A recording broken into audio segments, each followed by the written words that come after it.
ఈ cinema release అయ్యి 35 సంవత్సరాలు అవుతున్నటువంటి ఈ తరుణంలో మళ్ళీ రిలీజ్ మే 9వ తారీఖున జరగబోతుంది.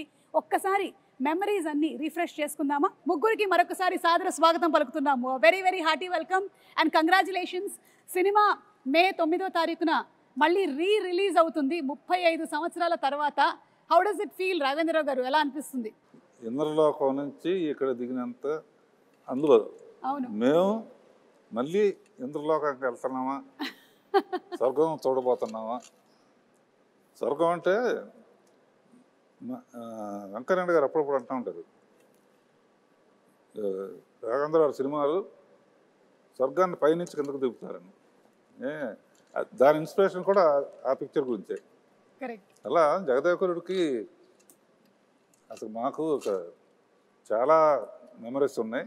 మా మెగాస్టార్ చిరంజీవి గారు సినిమా విడుదలై 35 సంవత్సరాలు అవుతుంది. మా గ్లామర్లు మారుతున్నాయి కానీ అప్పటికి ఇప్పటికీ ఇంకా పెరుగుతుందే కానీ మా చిరంజీవి గారి గ్లామర్ ఏం మాత్రం తరగటం లేదు. సార్ ఎలా అనిపిస్తుంది మే 9వ తారీఖున మళ్ళీ రిలీజ్ అవుతుంది? It is really exciting Suma. And 35 years అయిందా అన్న భావం కలుగుతుంది. ఎందుకంటే ఆ షూటింగ్లో ప్రతి మూమెంట్, ప్రతిరోజు షూటింగ్లో ఉన్న ఎక్స్పీరియన్సెస్, అది ఆన్ స్క్రీన్ కానీ బిహైండ్ ద స్క్రీన్ కానీ, సచ్ వండర్ఫుల్ మూమెంట్స్ అనమాట. అవన్నీ ఇప్పటికీ కళ్ళకు కట్టినట్లు ఉన్నాయి. ఇందాక ముగ్గురు గదిలో కూర్చొని అవన్నీ నెమరు వేసుకుంటుంటే నిన్న మొన్న జరిగినట్లు ఉంది తప్ప 35 years అలా పాస్ అయిపోయింది.